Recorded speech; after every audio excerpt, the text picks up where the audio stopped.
There's literally nothing better than a shower after Workout Wednesday! What's going on with you, big dog? And it is an amazing Wednesday.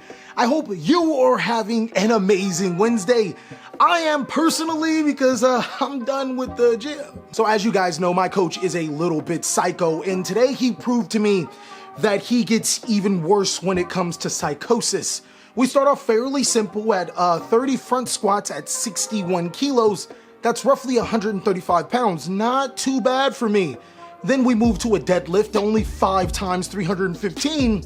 That's not too bad either, but just when I thought that it was getting, a pretty good day, he decides to turn it into a good day, as he would say it.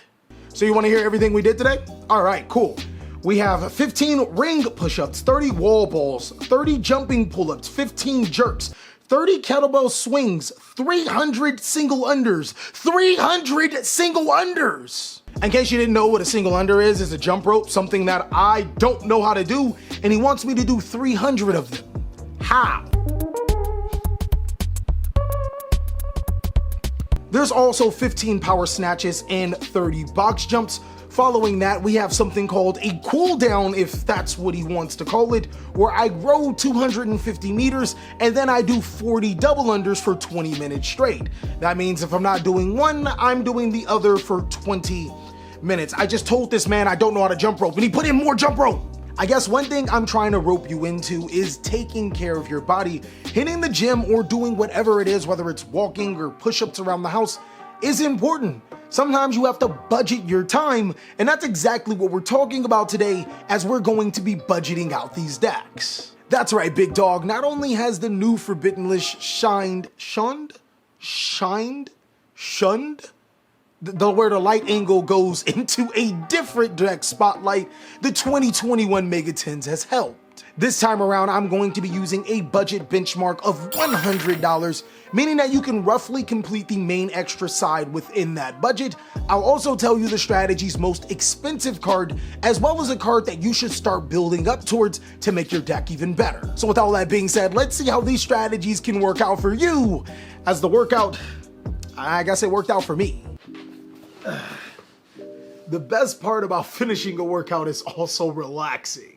So the first strategy is probably long due for a deck profile. I got second place with it a couple of months ago, or maybe a few months ago. Man, I'm old. I don't know how long actually it was. And it's still a really powerful deck is the Earth Machine strategy. Now, a quick synopsis on the Earth Machine strategy is that it is a deck comprised of Trains, Machina, and Infinite Track. I'm actually very surprised I remembered all three because it's been so long, and this deck can outgrind even the best decks in Yu-Gi-Oh! The reason why is because Machina Overdrive and Infinite Track Tunneler provide a consistent way for you to shuffle even your banished cards back into your deck, being a consistent machine allowing you to dig for your important cards to summon to the side of the field. This can give a lot of the top decks fits, as cards like Tri-Brigade Chirag and Virtual World QB Shinshin are meant to banish the opposing cards, and a lot of times your opponent can't get that back. Earth Machine just simply doesn't care. Earth Machine also has some really powerful cards on its own. In Machina Citadel, it can summon itself to the side of the field when one of your Earth Machine monsters are destroyed, and then can destroy any one of your monsters on the side of the field to destroy all of your opponent's monsters with an attack less to it. Yes, it can destroy itself. Yes, it's 3,000. Some of this deck's most powerful cards are Super Dreadnought, Rail Cannon, Juggernaut, Labe. I want you to attempt to say that 5 times fast. Super Juggernaut, Dreadnought, Cannon, Juggernaut. Super Dreadnought, I can't even say it once. If your opponent leaves multiple monsters on the side of the field, this can outright win the game. And then there's also Divine Arsenal AA Zeus. This is a strategy that can actually make AA Zeus with level monsters, as opposed to using its effect of using an Exceed monster. Now, if you guys are looking for the most expensive card for your budget build, it's probably going to be said Divine Arsenal AA Zeus. But thanks to the 2021 Mega Tens, this card is a measly $20, and just about everything else for Earth Machine is pretty cheap. Now, if there were some cards that you should aim for after you build the budget deck, to be honest with you, Earth Machine is just cheap. There's really not much, but one thing you might want to look for are hand traps. Cards like Ash Blossom and Joyous Spring are extremely expensive when immediately building the deck, but after you have it established, you can start looking for those cards because there's not really much else you need that's really expensive. Ash Blossom at the lowest does have that $20 price tag, and I think even with another reprint for the 8th millionth time,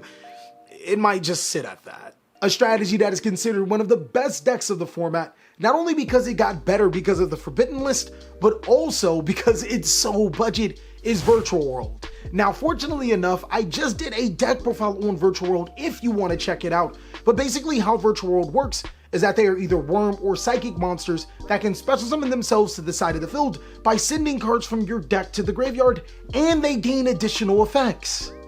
This is literally, the more you explain it, the more ridiculous it sounds. The reason why Virtual World is one of the best decks in Yu-Gi-Oh! Is because of its versatility. Being able to summon synchro monsters like Virtual World QB Shinshin, which allows you to be able to banish any card sent from the field to the graveyard, can be detrimental to a lot of strategies. But also on the flip side, this is a strategy that can make some pretty powerful Exceed monsters like Constellar Ptolemy M7, which can not only bounce problematic threats on your opponent's side of the field, but can also recur important cards from your graveyard to your hand, including hand traps that can stop your opponent when you need it to. Virtual World will seriously continue to be a dominant presence inside of this Yu-Gi-Oh! Card game.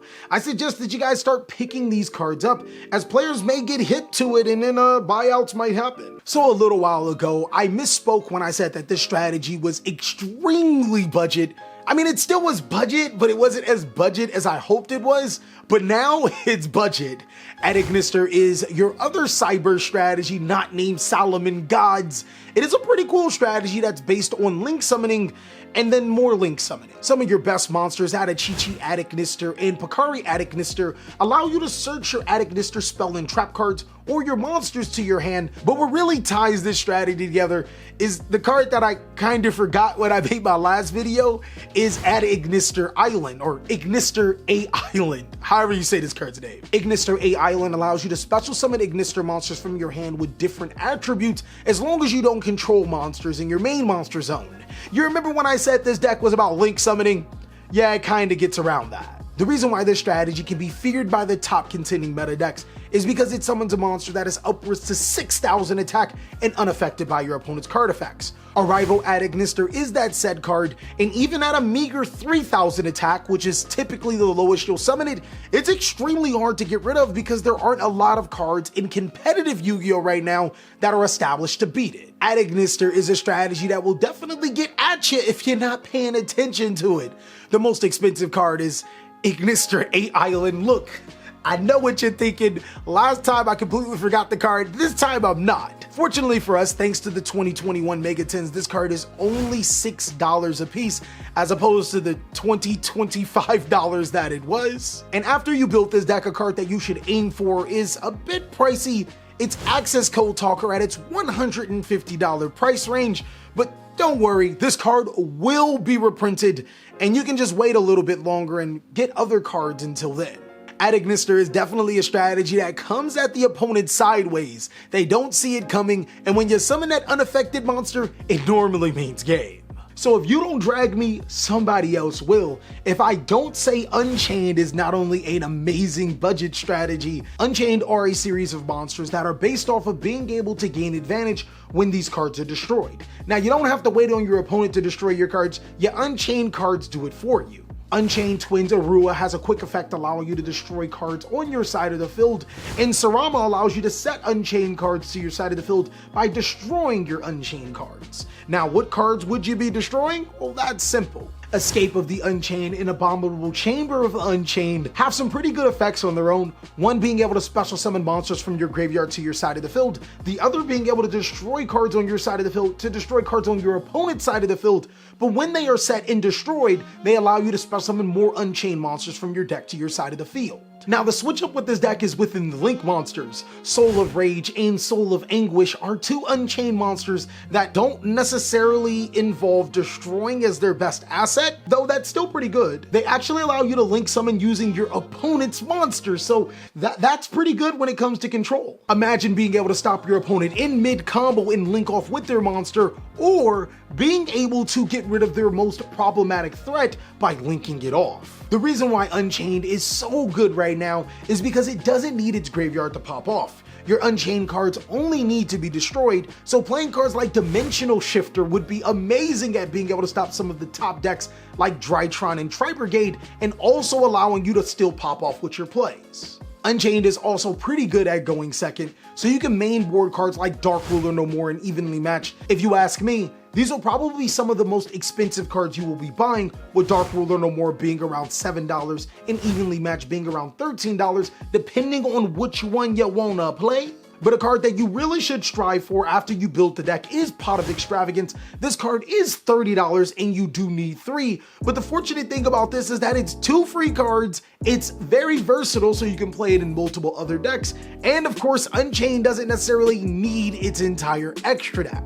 Unchained is a strategy that just pops when your opponent least expects it. I think that it's a really powerful deck into this format. And the last strategy has been escaping the forbidden list since 2014. Burning Abyss is an amazing strategy in today's Yu-Gi-Oh! Strictly because all of these monsters float. And when I mean all of these monsters, I mean the really good ones. Seer and Graph allow you to special summon Burning Abyss monsters from your deck or graveyard respectively, and damn, Dante, back at it again, allows you to get those Burning Abyss monsters from your graveyard to your hand. There's also almost an infinite loop with Dante and Seer. Seer gets the Dante, Dante gets the Seer, and yeah, keep going. This allows you to make some really good Link monsters, but the Exceed monsters is which the opponent really should be worried about. Because of how easy Dante is to summon, making monsters like Utopic Draco Future is extremely easy for this strategy, which guess what? Not only negates your opponent's cards and can take them, you get to float your Dantes too. This is considered one of the better monsters in Yu-Gi-Oh! And is the reason why Zodiac Dryden got banned, so pay attention to this card, as activating its effect can actually trigger Dante's effect to be able to float more cards. This strategy can also make Divine Arsenal AA Zeus, because Dante is still an Exceed monster.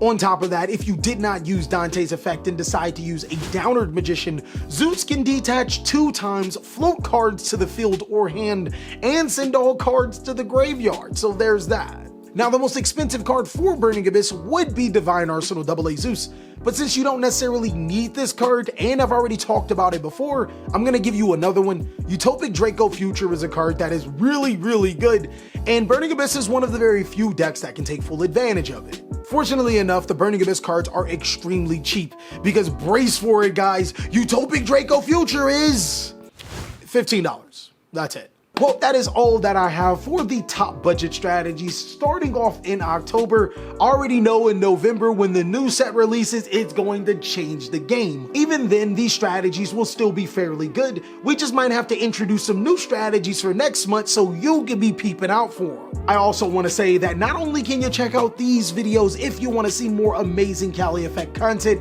today at around 5 p.m. Pacific Standard Time, I'll be streaming on Twitch, so go ahead and catch me there if you want to kick it with Cali. It won't be PG Cali though, so I'll see you then.